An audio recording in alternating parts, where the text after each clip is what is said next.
On est atteint du syndrome de l'imposteur. Tant qu'il y a des humains, il y aura des palabres. On avait fini de négocier le recrutement et elle me dit je suis enceinte. Le gars, il est très bon commercialement. Tu dis, il va quelque part, il te décroche un business. Il ne suffit pas d'être bon techniquement pour être un bon manager et tout le monde n'est pas dédié à devenir manager. Quand la conversation devient chic, là, je veux plus, je commence à te poser des questions compliquées.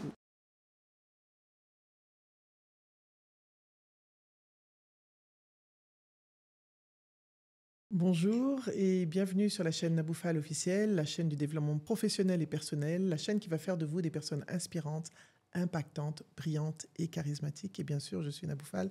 N'oubliez pas de vous abonner, d'activer la cloche. Et aujourd'hui, j'ai une invitée spéciale, Olga Lawson. Bonjour Olga, comment vas-tu? Bonjour Nabou, je vais très bien et toi? Ça va super. Alors Olga, dis-nous qui tu es. Alors, qui je suis? Je suis une passionnée des ressources humaines. J'accompagne des gens, les entreprises à bien s'organiser, à être performantes et à atteindre des niveaux internationaux, ce que l'Afrique le mérite. Alors, quand tu parles de ressources humaines, est-ce que tu peux nous dire qu'est-ce qu'il y a dans ressources humaines? Parce qu'on entend beaucoup experts, spécialistes en ressources humaines, tous ces mots-là. C'est quoi les ressources humaines concrètement en réalité? Merci pour la question. Souvent, lorsqu'on parle de ressources humaines, les gens vont spontanément penser au recrutement, aller chercher des talents. Alors, c'est vrai que c'est un point important, mais c'est souvent la finalité. Les ressources humaines, c'est vraiment d'abord organiser une entreprise pour faire en sorte qu'elle soit performante. J'ai déjà utilisé ces termes plusieurs fois et je le ferai encore beaucoup, je pense, pendant notre échange. Comment s'organiser, comment faire en sorte d'avoir les bonnes personnes, les mettre au bon endroit et puis faire en sorte que ces personnes donnent le meilleur d'elles-mêmes pour atteindre les objectifs de l'entreprise. Donc, on va passer par, bien sûr, tout ce qui va concerner l'administration, les contrats de travail, les choses comme ça. Mais après, tout ce qui va concerner la motivation, les conditions de travail, c'est très important pour faire en sorte que l'entreprise puisse donner le meilleur et atteindre ses objectifs. D'accord, donc ce n'est pas ce qu'on pense. Non. Dès qu'on dit ressources humaines, j'envoie mon CV. Exactement. Donc c'est un métier. C'est un métier. Et souvent, ce que j'aime à dire, c'est que le CV, le recrutement, pour moi, c'est 10% de mon activité. D'accord. Le reste, c'est vraiment aider les entreprises, les patrons à y voir plus clair, à faire en sorte d'avoir les bonnes équipes, d'avoir des personnes sur lesquelles ils peuvent se reposer. Et c'est vraiment le nerf de la guerre. D'accord. C'est vrai que ça m'arrive d'être recruté par des cabinets de ressources humaines pour coacher des dirigeants ou des collaborateurs. Donc c'est vraiment aussi normalement le rôle des ressources humaines de dire voilà ce dont on a besoin en termes de compétences. Telle personne, voilà ce qu'il faut pour élever son niveau de leadership. Ça, c'est vraiment le travail des ressources humaines. Tout à fait. Je pense que les personnes qui exercent ce métier, ils doivent avoir l'oreille attentive des patrons. Parce qu'effectivement, avant de parler de compétences, il faut savoir de quoi il a besoin, où est-ce qu'il veut aller. Et en fonction de ce qu'il veut faire, on va maintenant rechercher les compétences adaptées. Et si on revient sur cette notion de recrutement, souvent je dis, on ne recrute pas au hasard parce qu'on a rencontré une personne qu'on a trouvée sympathique. On se dit, tiens, elle a compris à peu près ce que je voulais faire et on y va. Non, il faut vraiment se poser. Pour parler un peu techniquement, il faut une fiche de poste tout simplement. C'est ce qui va permettre de dire très clairement ce que l'on veut. On va dire ça va nous éviter de faire des erreurs de casting. Quand j'entends bien ce que tu dis, je note, tu dis, tu parles beaucoup des patrons, des dirigeants, Ouais. mais quid des professionnels? C'est vrai. Quel est ton rôle de l'autre côté de la ligne en fait, parce que tu parles des dirigeants, patron veut ça, écoute, compétences, profil de poste, et les gens qui sont de l'autre côté, qui sont dans l'entreprise ou qui cherchent du travail, quel est le rôle des ressources humaines par rapport aux personnes qui sont de ce côté-là? C'est vrai que j'ai parlé souvent des patrons parce qu'en fait, pour que les personnes qui sont de l'autre côté de la ligne aient du travail, il faut qu'il y ait une entreprise, il faut qu'il y ait de l'activité, une activité qui se tienne. Maintenant, le rôle des professionnels RH, ça va être de faire en sorte que ces deux acteurs se retrouvent pour aller vers un objectif commun. Donc, bien entendu, lorsqu'on est professionnel des ressources humaines, on va accompagner les individus, puisque c'est eux, bien souvent, qui vont permettre à une organisation, une entreprise de fonctionner et de bien fonctionner.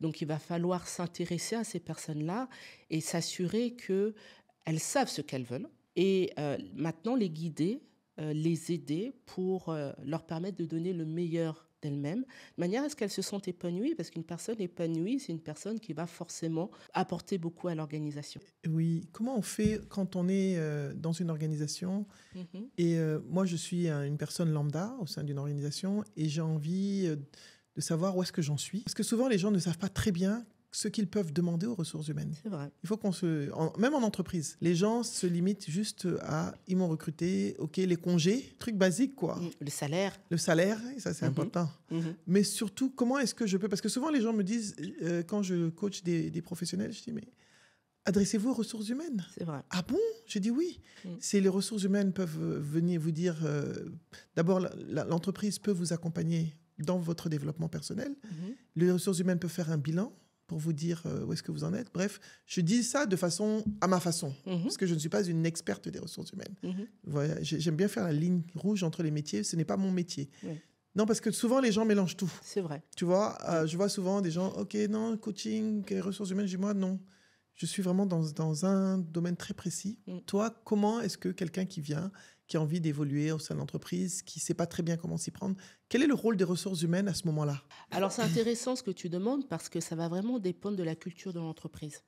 Il y a des entreprises qui vont faire l'effort d'afficher, on va dire, les règles. Quelles sont les possibilités d'évolution pour les collaborateurs. Mais souvent, ce n'est pas le cas, donc ce qui fait que les personnes en face ne savent pas trop comment s'y prendre. Je pense que le premier RH, pardon, c'est le manager. C'est lui qui connaît ses équipes et c'est lui qui parle avec eux au quotidien.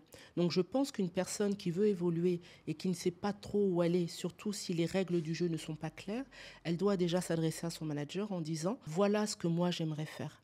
Tout simplement parce que lorsque des opportunités se présenteront, on pensera à la personne qui a parlé.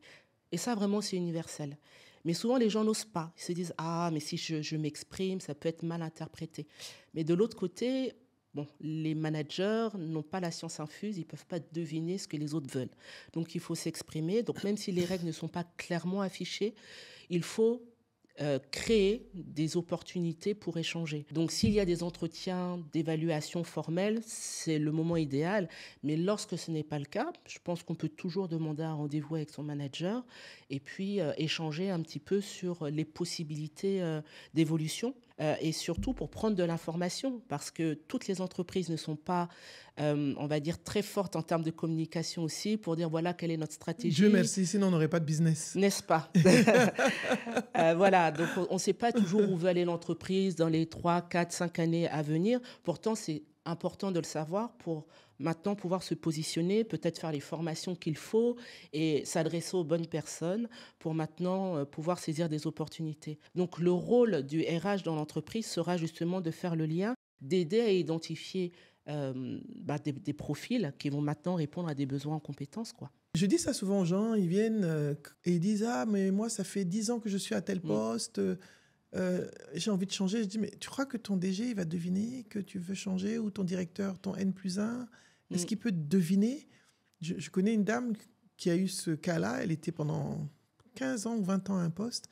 Elle performait tellement qu'on ne pensait pas à elle pour aller ailleurs. Tout à fait. Mais elle aussi, elle n'exprimait pas le fait de vouloir changer. Donc, j'ai discuté avec le DG.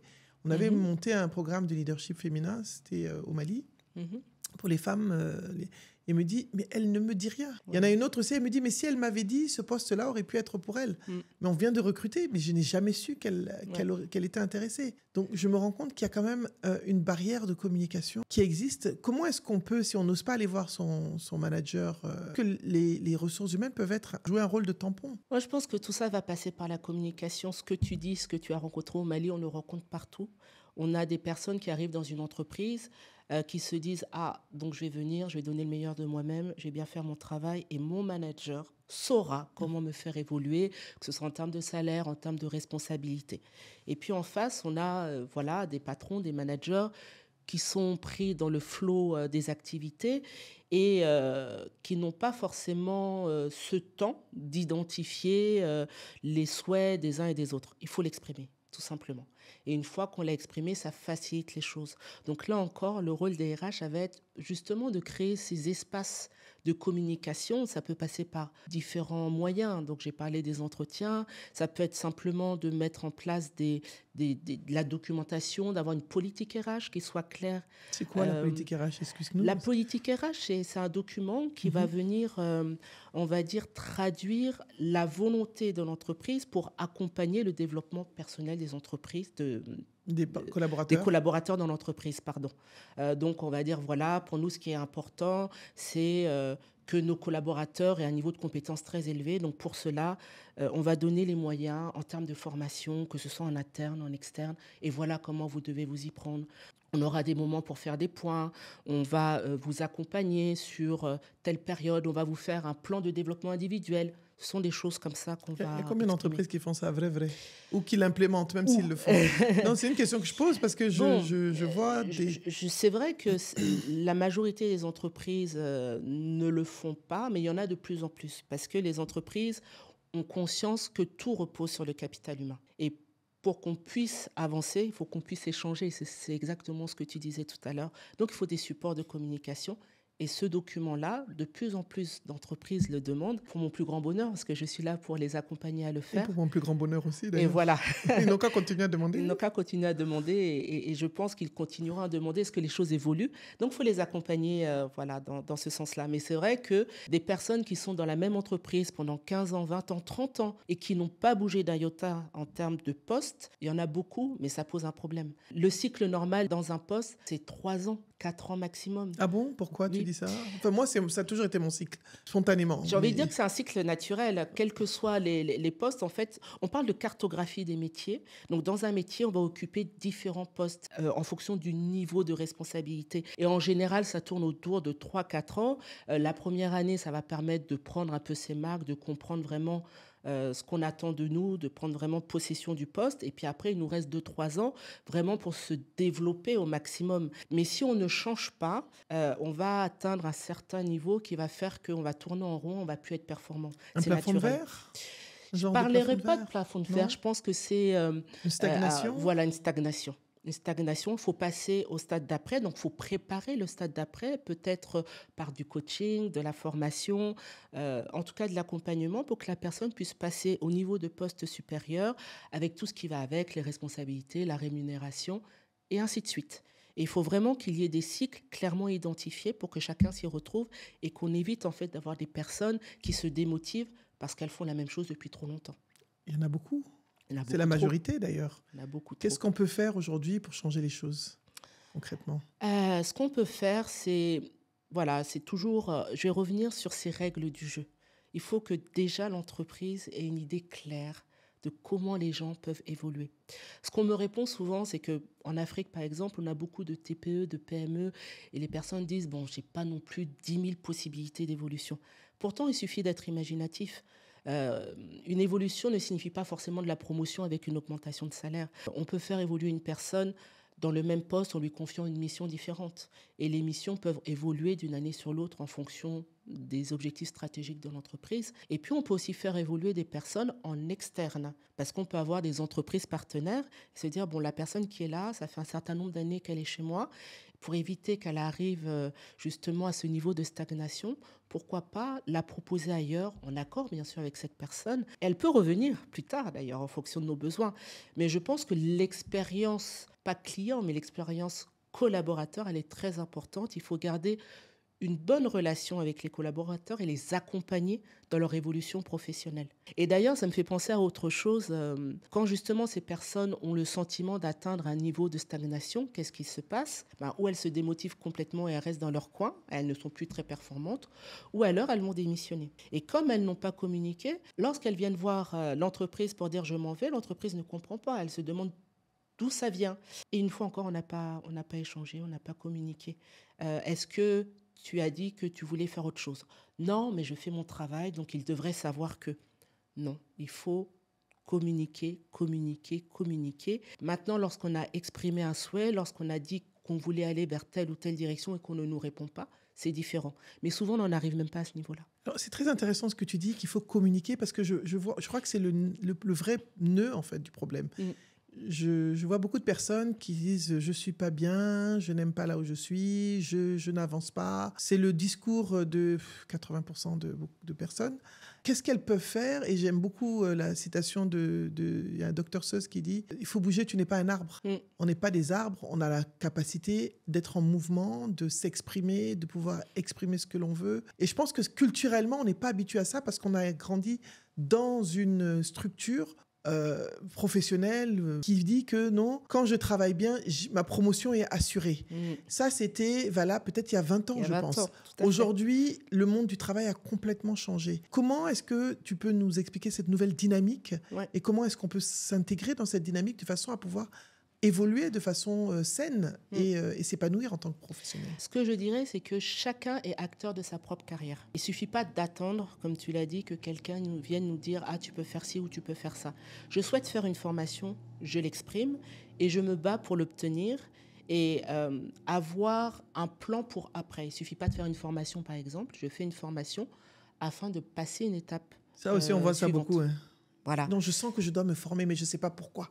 Et Voilà. je ne sais pas à quoi. Je dis, OK, bon. Voilà. Il faut toujours avoir un objectif, il faut savoir où on va. Comme tu le disais, avant, l'évolution se faisait de manière automatique, un petit peu comme ce qui se passe dans la fonction publique, avec des échelons, des avancements automatiques. On ne parlait pas de performance. Et ça ne marche pas, parce que lorsqu'on évolue, on va de toute façon atteindre un certain plafond, rien qu'au niveau de la rémunération. Parce que qui dit évolution dit augmentation de salaire, mais pour pouvoir payer des salaires, il faut qu'il y ait de la performance derrière. Et souvent, ce sont deux systèmes qui ne sont pas liés. Alors qu'aujourd'hui, la manière moderne de voir les ressources humaines, le management des ressources humaines, c'est de lier la performance et la rémunération, et donc le chiffre d'affaires.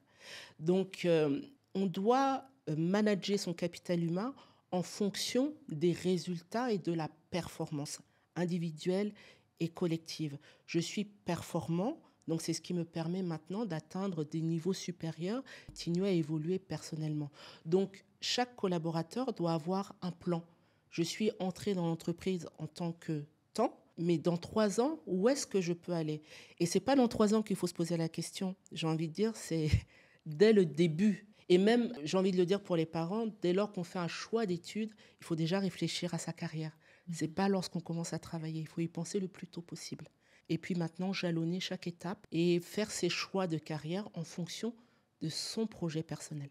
Alors, je prends un exemple. Quelqu'un qui n'est pas forcément en entreprise a un projet personnel. Et quel est le rôle du cabinet RH dans ce cas-là? Quelqu'un vient te voir, j'aimerais savoir où j'en suis, je suis entre 2 postes, je cherche un emploi, je sais que j'ai des compétences, je suis bon. Quel est ton rôle? Qu'est-ce que tu peux apporter à cette personne à ce moment-là? Je rencontre de plus en plus de personnes dans cette situation, souvent des personnes qui ont environ 7-10 ans d'expérience, qui ont fait leurs preuves dans leur métier, mais qui savent qu'ils doivent passer à l'étape supérieure, mais ils ne savent pas comment. Donc, on va faire un état des lieux, tout simplement. Où est-ce que la personne en est? Bon, les compétences, bien sûr, ce qu'elle sait faire, mais surtout ce qu'elle a envie de faire.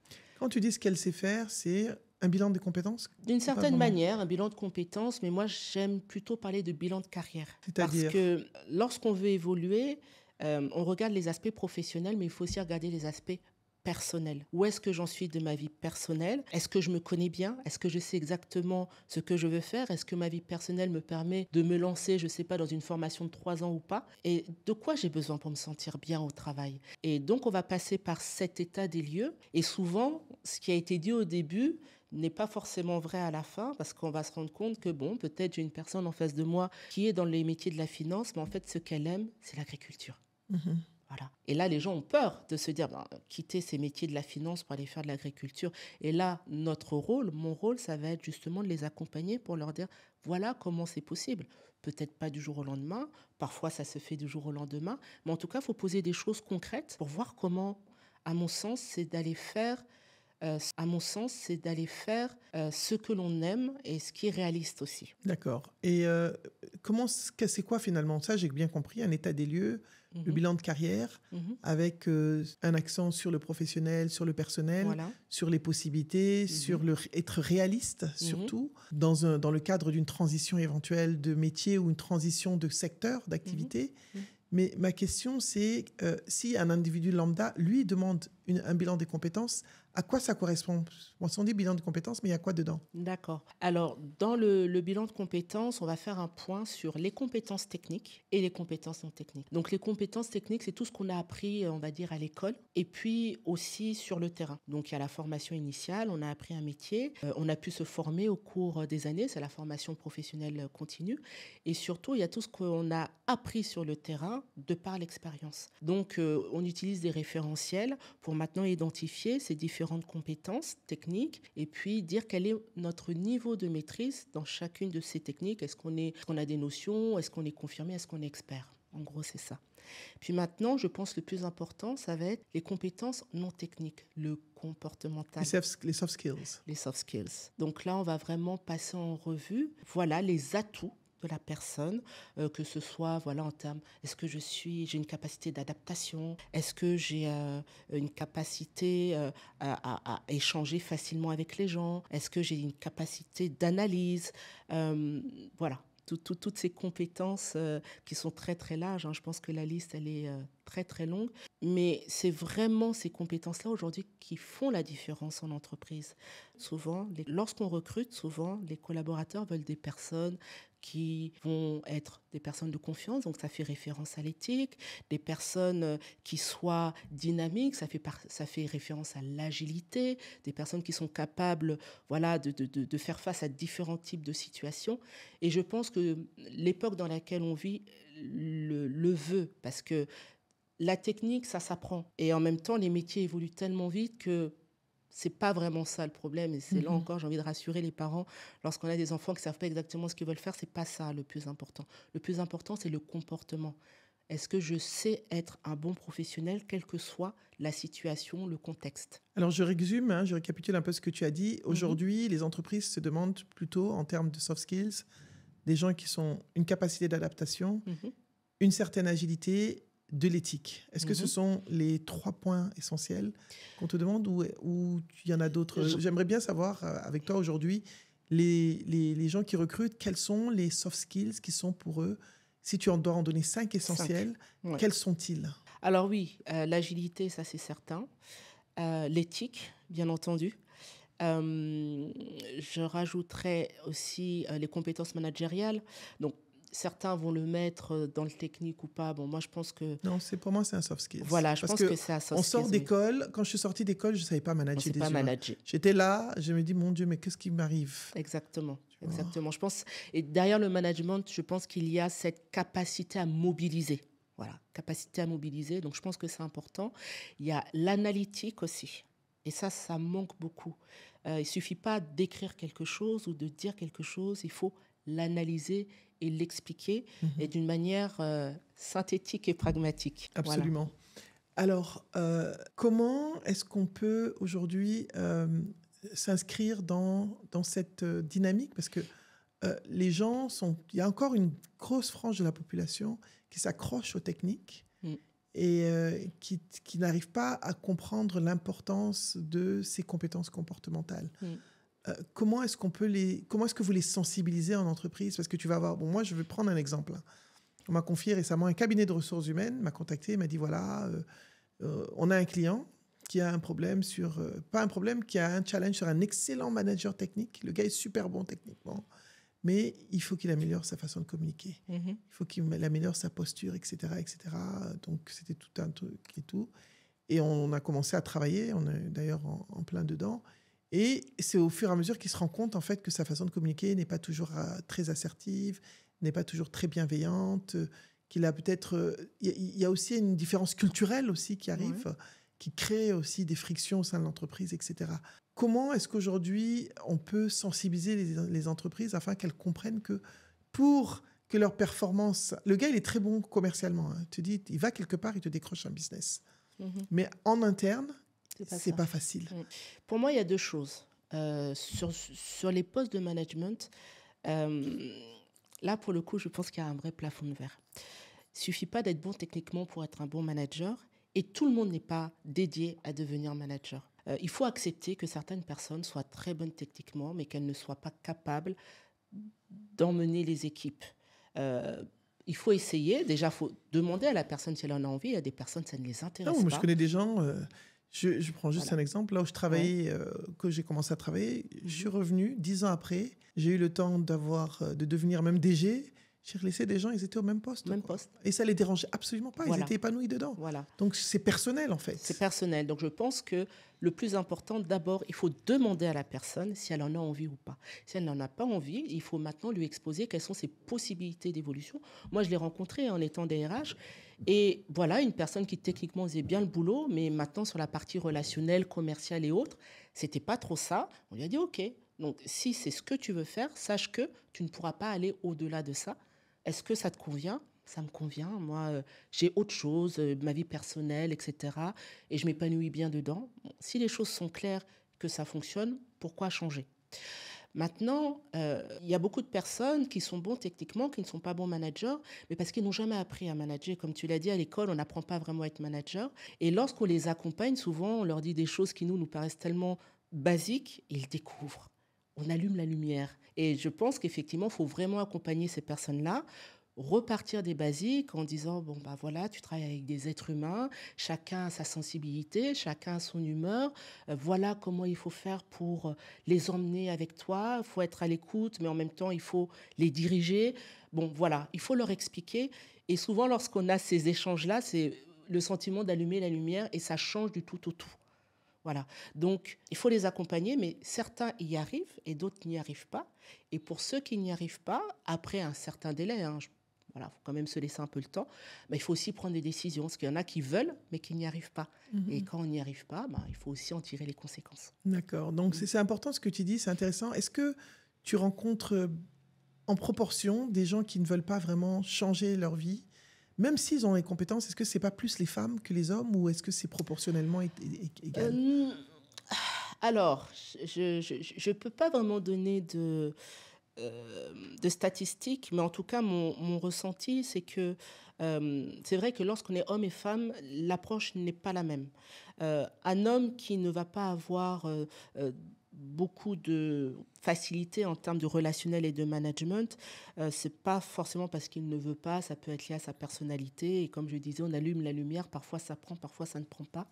En ce qui concerne les femmes, pour une partie en tout cas, souvent, on est atteinte du syndrome de l'imposteur en se disant « Ah non, il y a des postes que je ne peux pas demander parce que j'ai les enfants, il va falloir que je rentre plus tôt à la maison, parce qu'on ne nous apprend pas à nous mettre en avant aussi. » Et c'est ça, en fait, qui constitue un frein. Ou alors on se dit « Ils ne voudront pas ». Moi, j'ai déjà rencontré des femmes qui se limitaient parce que voilà, j'ai fait un recrutement sur un poste très important, un poste de cadre d'une femme qui avait déjà des enfants, etc. Et au cours du recrutement, on avait fini de négocier le recrutement. Et elle me dit « Ah, écoute, je suis enceinte. Donc, je suis désolée, il faut que j'abandonne, je ne pourrai pas occuper ce poste. » Parce que dans sa tête, quand tu es enceinte, tu ne dois pas être à un poste, parce que ça a toujours été comme ça. Tu étais comme ça pendant longtemps. C'est qu'ils vont le prendre comme une trahison. Exactement. Voilà. Et je lui ai dit, bon, non, je ne vois pas pourquoi. Je vais en parler au client. Bien sûr. Et on va voir. Mais pour moi, ce n'est pas un motif pour mettre un terme à ce recrutement. Et donc, je m'adresse au client qui, forcément, s'est posé quand même des questions, soyons honnêtes. C'est normal. C'est normal, mais je lui ai dit, la personne est honnête, elle vous annonce la chose dès le début, elle aurait pu ne pas le dire, signer le contrat et puis vous annoncer 3 mois après qu'elle était enceinte. Elle vous l'annonce avant, une grossesse, voilà, ça dure ce que ça dure. Un congé, c'est 9 mois, le congé maternité, au bout de 3 mois, c'est bon, c'est réglé. On peut préparer l'avant, on peut préparer l'après. Et l'entreprise a joué le jeu, c'est ce qui s'est fait, ça a très bien fonctionné. Une fois encore, la communication. Donc voilà, je pense que les femmes aussi, il faut qu'elles osent. Et en face, qu'il y ait aussi des personnes qui soient prêtes à leur donner leur chance. Mais une fois encore, je pense que c'est la communication qui règle beaucoup de choses. Parce que les entreprises, souvent, se disent « Ah oui, mais peut-être qu'avec les femmes, il peut y avoir tel ou tel problème. » Mais si les femmes aussi posent, on va dire, les choses, leur réalité sur la table, avec peut-être un début de solution, je pense qu'il y a beaucoup d'entreprises qui sont prêtes à jouer le jeu. Parce que les femmes, dans les rôles de management... De plus en plus, en tout cas. Oui, je veux dire, c'est plus maintenant. Je veux dire, il y a 10 ans, 15 ans, 20 ans, c'était moins comme ça. C'était moins, mais c'est là où c'est quand même important d'avoir aussi des RH qui jouent leur rôle. Voilà, c'est Voilà. ça. C'est aussi... Pour faciliter. Exactement. Voilà, parce que je pense pas qu'il y ait des gentils et des méchants d'un côté. Je pense qu'il faut simplement que les gens se comprennent. Moi, quand j'étais RH en entreprise, j'essayais vraiment de faciliter les choses. Le nombre de fois où j'ai organisé des allaitements en entreprise où c'est prévu dans les textes depuis des années, mais personne ne le faisait. On ne sait pas. Voilà, il suffit d'aménager une salle. Non, c'est même pas quelle place de le faire. puis, Les gens ne le savent même pas. Ils ne le savent pas, Les ou gens alors ne le ils savent n'osent même pas. Même, franchement, il y a une méconnaissance aussi Voilà, une des choses. méconnaissance. Et cette méconnaissance aussi, c'est aussi, il faut accès à l'information. Tout à fait. Et il faut sensibiliser en interne. Et il faut aussi aller chercher l'information. Chercher l'information et puis faciliter en mettant en œuvre des choses. Donc, il suffit d'aménager une salle. Une dame qui peut allaiter son enfant, ben, on gagne du temps, quoi. Bien sûr. Elle allaite son enfant, la nounou vient, elle repart avec l'enfant et puis elle continue de travailler, tout le monde est content. J'ai aussi eu à organiser des séminaires. Voilà, il y avait des femmes qui avaient des enfants en bas âge. On donnait l'autorisation à ces femmes de venir avec leur enfant. Bien sûr. C'est possible, Bien sûr. mais il faut faciliter et créer l'environnement qui facilite voilà, ce genre de choses. Moi, je pense que c'est ça la tendance, hein, des crèches en entreprise, Tout à fait. des heures d'allaitement, des possibilités d'avoir du télétravail, une journée de télétravail par semaine, Mhm. etc. Assouplir un petit peu, faciliter, pour pouvoir vraiment donner l'opportunité à des femmes compétentes de s'approprier, d'être dans leur poste. Tout à Mais fait. j'ai vu aussi, j'ai discuté avec une de mes clientes et elle me disait qu'elle avait un challenge. Elle avait eu un challenge une fois où il y avait un mari et une femme qui étaient dans la même entreprise, c'était une banque dans un certain pays. Et elle a donné une promotion à la femme qui a refusé parce qu'elle ne voulait pas avoir une promotion supérieure à À son mari. Ah, Vous voyez, donc il y a quand même toute cette construction mentale c'est vrai. qui est là et qui continue. Mais tu sais, il y a même des entreprises qui refusent les couples. Oui, Moi, j'ai eu à combattre contre ça, où on me disait, mais pourquoi tu as embauché le mari ou Bon, si les choses sont affichées, si je pense c'est clair. qu'il faut, C'est faut toujours, que les choses soient c'est toujours claires. la communication, en fait, Voilà. la clé. Voilà, je connais aussi, j'ai des entreprises clientes qui ont clairement indiqué dans leur règlement intérieur que s'il y avait des couples qui se Il faut formaient, déclarer. faut le déclarer. Absolument. Après, il y a certaines activités qui ne pas aller dans cette direction. Bon, tant que c'est justifié, expliqué, je vois pas vraiment où est le problème. Bien Mais il faut sûr. que les choses soient clairement exprimées. Puis bon, après, tout le reste, bon, il y a du travail à faire. Et oui, je vois que le chantier est encore très vaste. Mm. Selon toi, les ressources humaines, est-ce qu'elles ont une spécificité africaine? Oui, elles ont une spécificité. C'est quoi notre spécificité? La spécificité des ressources humaines en Afrique, c'est... C'est quand la conversation devient chic, là, je veux commencer à te poser des questions compliquées. la personne, les relations. Souvent, lorsque je fais des audits ou des enquêtes de climat social, ce qui ressort souvent, ce que les gens recherchent, c'est l'ambiance familiale. On se préoccupe de l'autre. On dit bonjour, prend des nouvelles de la famille. Et en tant que manager ou patron, avant de prendre une décision en ce qui concerne une personne, on va toujours tenir compte de sa situation personnelle. Est-ce qu'il est chef de famille? Est-ce qu'il y a des enfants?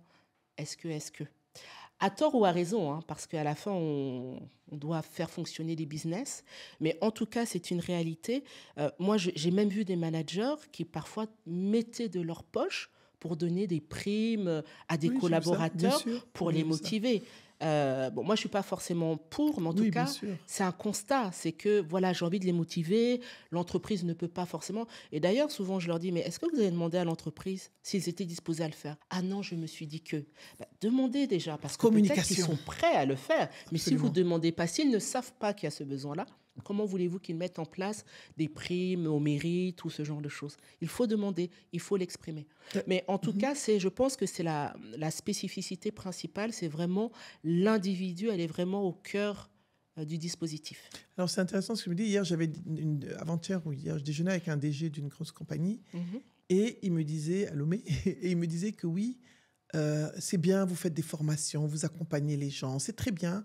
Mais moi, j'ai l'impression qu'il a l'impression que il y a quelque chose qui n'est pas fini parce qu'il dit que le challenge qu'il a, quand quelqu'un prend un nouveau poste, souvent, c'est que la personne n'ose pas renvoyer les personnes qui Ouais. peuvent entraver la performance. Tout à fait. Et que, quelque part, nous qui sommes dans tous ces métiers-là, on a aussi un rôle à jouer parce qu'on les accompagne, on les laisse là et on ne voit pas comment est-ce qu'ils peuvent vivre ça émotionnellement. Et c'est vrai que c'est quelque chose de très difficile parce qu'en Afrique, on sait qu'une personne nourrit à peu près 10, 20 personnes. Voilà. Donc, quelque part, comme tu l'as dit, on a plus de difficultés à dire à quelqu'un, tu pars. Ouais. Parce qu'on se sent moralement responsable quelque part. Mais en même temps, si cette personne ne part pas, c'est peut-être toi qui vas partir. Et c'est peut-être l'entreprise qui va fermer aussi. Et qui va couler aussi. Voilà. En fait, je pense que l'autre spécificité des ressources humaines en Afrique, c'est l'émotion. On est trop dans l'émotion. On est trop dans l'émotion, donc effectivement, c'est difficile de mettre un terme à un contrat. Donc, ce qu'il va falloir expliquer à ces personnes qui doivent prendre ces décisions, c'est que garder une personne qui nous empêche d'avancer, donc on peut se mettre soi-même en péril, mais on met en péril aussi tout un système, parce qu'il y a des personnes... Souvent, je donne cet exemple-là. Tu as un collaborateur qui arrive toujours en retard. Et sur une équipe de 10, les autres arrivent à l'heure. Ils font tous les efforts pour être à l'heure. Puis il y en a un qui est toujours en retard. On laisse couler. On dit, ah oui, on a toujours des explications. Je dis, mais c'est injuste pour les 9 autres qui sont toujours à l'heure. Parce qu'eux, ils font des sacrifices pour être à l'heure. Et donc, en maintenant ce système, c'est leur donner un message, leur disant, bah, tu peux aussi arriver en retard. Et si tout le monde arrive en retard, ça ne va plus fonctionner. Absolument. Donc, c'est vrai que ce n'est pas agréable de sanctionner, ce n'est pas agréable, mais ça fait partie du job pour faire en sorte que le système fonctionne. Si on ne le fait pas, eh bien, on va accumuler les casseroles, on sera plus performant et peut-être que demain, on sera obligé de licencier des gens et voire même mettre la clé sous la porte. C'est intéressant ce que tu dis parce qu'on a tendance, tu as parlé d'émotion, on prend tout personnellement. Et en entreprise, quelqu'un peut ne pas être performant ou avoir une attitude. Et dès qu'on lui fait une remarque, la personne ne m'aime pas. Alors que ce n'est pas vraiment lié en réalité. Non. Donc cette culture aussi, je reviens, c'est l'émotion, cette culture de l'émotion dans la gestion des ressources humaines africaines, comment est-ce qu'on peut la dépasser ? Une fois encore, je pense que c'est par la communication. En fait, quand on va avoir ces interactions avec les collaborateurs pour leur dire, voilà, tu ne vas pas dans la bonne direction, tu devrais améliorer telle ou telle chose, déjà, il y a la manière de le faire. Il y a la manière de le faire. Et puis, il faut aussi distinguer la partie rémunération et la partie évaluation. Parce que souvent, comme ça va ensemble, et puis comme tu le disais, mais si je ne lui donne pas l'augmentation, il va avoir des problèmes pour gérer sa famille, etc. Ça fausse tout. Donc, il faut évaluer, dire ce qui va, ce qui ne va pas, et se baser uniquement sur la performance et ne pas mettre des augmentations, on va dire, automatiques en fonction d'une note. Que souvent, on va faire une bonne évaluation. Oui, ça arrive souvent. Pour que la personne ait une bonne note, qu'elle ait son augmentation et puis qu'elle ne fasse pas la tête le lendemain et qu'elle soit toujours disposée à travailler. Il faut être plus constructif. On peut arriver au même résultat, accompagner la personne lorsqu'elle n'est pas performante, ne pas la laisser lui dire ce que tu fais, c'est pas bon. L'accompagner pour faire en sorte que la fois d'après, on puisse effectivement l'augmenter parce qu'elle a été performante et le faire dans une dynamique la plus positive possible. Ce n'est pas parce que cette fois-ci, je n'ai pas été performante que demain, je ne le serai pas. Et ce n'est pas parce que je n'ai pas été performante que je ne suis pas un bon collaborateur. Et je pense qu'il faut dédramatiser un petit peu les choses. Moi, je me souviens, j'ai une patronne que tu connais très bien au Sénégal, qui était très forte pour ça. Une très grande dame. Très charismatique. Pour passer des messages difficiles, mais les personnes sortaient de là avec un grand sourire. Non, alors qu'on leur avait dit qu'en fait... Son level est trop high. Voilà, mais je pense que c'est vers ça... On te fait un coucou. Tu sais qui tu es. C'est vraiment ça. Je pense que c'est la bienveillance, en fait, qui va faire la différence. Il faut être bienveillant, sans être dans l'émotion, mais il suffit d'être bienveillant, d'expliquer aux gens, de les accompagner. Et je pense que ce sont des éléments qui peuvent permettre de sortir un peu de certaines situations. Donc, le management bienveillant peut être un vecteur de transmission pour pouvoir gérer ses émotions et ne pas... Moi, j'aimerais savoir pourquoi les ressources humaines ? Qu'est-ce qui t'a mis... Qu'est-ce qui te plaît dans les ressources humaines ? Ça, c'est une bonne question. Voilà, tout à l'heure, en introduction, tu m'as demandé qui j'étais. Je t'ai dit que j'étais une amoureuse des ressources humaines. Moi, j'ai commencé par le droit. Voilà, j'ai commencé par le droit. J'ai fait du droit du travail. Pourquoi le droit du travail ? Tout simplement, quand j'ai commencé à chercher ce que j'allais faire, je me suis adressée à mes aînés. Et j'ai demandé, ton avis dans le droit, qu'est-ce qui est intéressant ? On m'a dit, les relations du travail, ça portera toujours. Il y aura toujours des conflits, en tout cas des sujets dans les relations du travail. Tant qu'il y a des humains, il y aura des palabres. Voilà.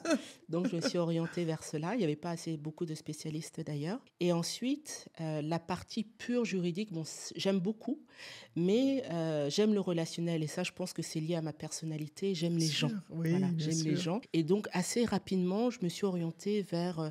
et c'est ce qui m'a permis en fait d'avancer assez rapidement dans ma carrière sur des postes plus généralistes. Et comme j'avais en plus cette casquette de juriste, c'était un profil assez atypique à l'époque en tout cas, et donc ça m'a permis d'évoluer rapidement.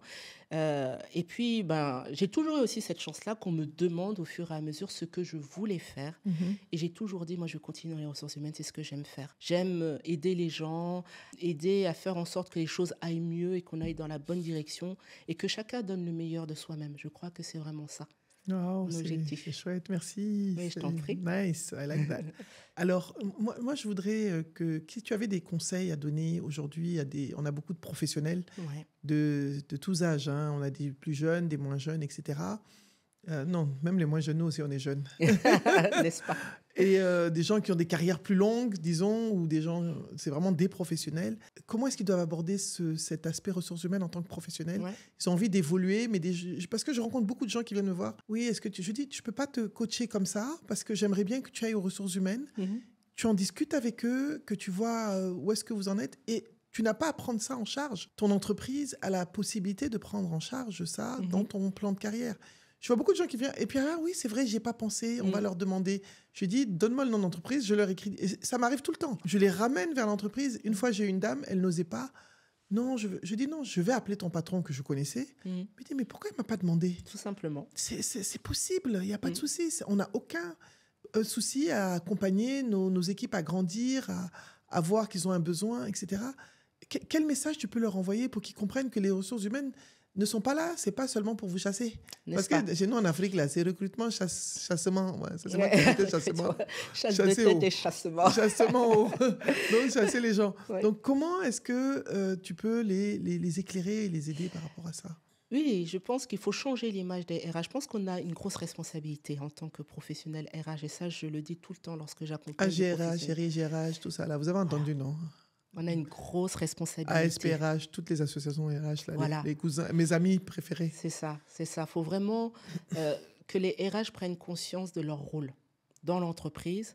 Il faut qu'ils fassent leur propre marketing. Le marketing RH, ce n'est pas juste un effet de mode. C'est montrer qu'on est là et montrer ce qu'on peut apporter pour que justement ces personnes-là qui sont perdues aient ce réflexe de s'adresser à leur RH, non pas uniquement lorsqu'elles veulent une augmentation ou lorsqu'elles ont un problème avec leur manager, mais avant tout pour construire leur carrière et leur développement personnel.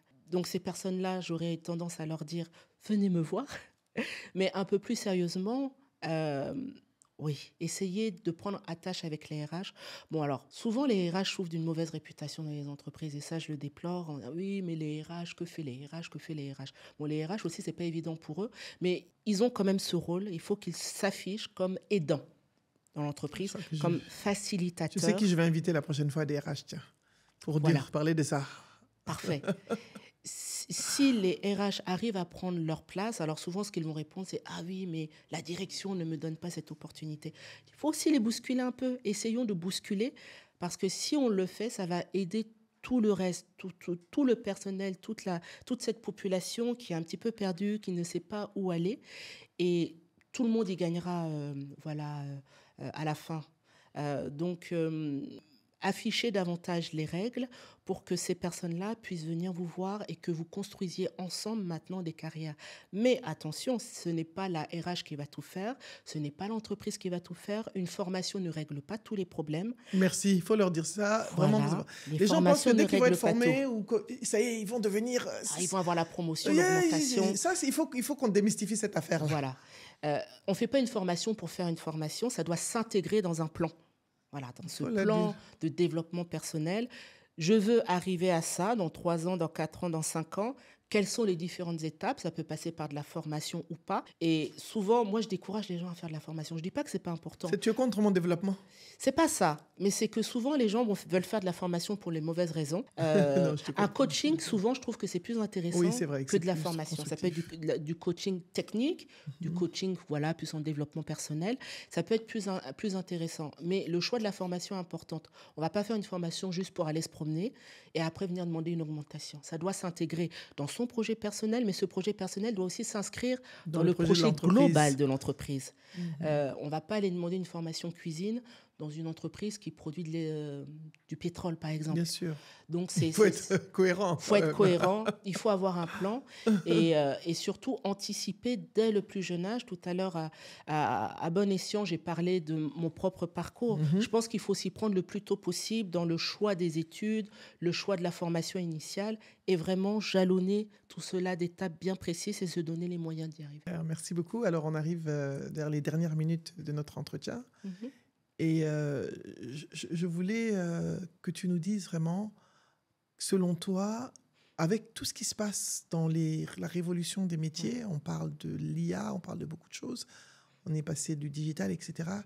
Comment est-ce qu'on peut survivre en tant que professionnel avec toutes ces nouvelles données qui sont intégrées, on ne peut pas aller en arrière, on ne peut qu'aller en avant. Et c'est vrai qu'il y a eu la révolution industrielle, il y a différentes révolutions. Exactement. Mais cette révolution-là, du digital, de l'intelligence artificielle, du métier, parce que c'est une révolution de métier, comment est-ce qu'on peut l'appréhender? Je vois beaucoup de gens qui sont stressés. Oui, c'est vrai que cette révolution, elle est impressionnante, parce que ça va de plus en plus vite. Mais moi, je vois ça de manière très positive. Ah oui, moi aussi. Je me dis, et d'ailleurs, je l'ai entendu dans l'une de tes interviews, il faut vivre avec son temps. Il faut suivre le flow. Je crois que c'est le terme que tu as utilisé. Je crois que c'est vraiment ça. Faut pas avoir peur parce que de toute façon, les choses iront de l'avant avec ou sans nous. Il faut s'adapter. Une fois encore, adaptabilité, l'adaptabilité, il faut s'intéresser. Mais en même temps, je m'inquiète parce que voilà, tu as parlé de digitalisation. Aujourd'hui en Afrique, et ça vraiment, c'est un grand combat pour moi, on n'est pas digitalisé. Si on regarde dans les plus grosses entreprises, il n'y a pas de workflow. Les directeurs ont encore des tonnes de parapheurs à signer tous les jours, alors qu'il suffirait de cliquer sur un bouton en ayant mis en place un ERP digne de ce nom. Donc, si déjà on n'a pas mis ça en place, comment est-ce qu'on va prendre le train en marche? Et je suis vraiment préoccupée parce que même au niveau de la jeunesse, il y a encore beaucoup de jeunes qui ne sont pas capables de taper un document sur Word. Alors que ça fait déjà 20 ans, 30 ans qu'on fonctionne tous sur des PC. Beaucoup de gens qui ne sont pas capables de faire des recherches en ligne. Donc, comment prendre le train en marche alors que vraiment le B.A.-ba n'est pas acquis. Donc, vraiment, la préoccupation, avant de courir après le diplôme, après le titre, c'est vraiment ce B.A.-ba. Est-ce que je maîtrise le pack office? Est-ce que je suis capable de faire des recherches sur Internet? Est-ce que je suis capable de... Et maintenant, est-ce que je m'intéresse un minimum à l'IA? Est-ce que c'est juste pour faire des photos de profil ou c'est pour justement l'intégrer? Voilà. Ou c'est vraiment pour l'intégrer dans son quotidien et a fortiori dans son travail. C'est la préoccupation qu'on doit avoir et non pas tel métier va disparaître. Bien sûr, les métiers vont disparaître.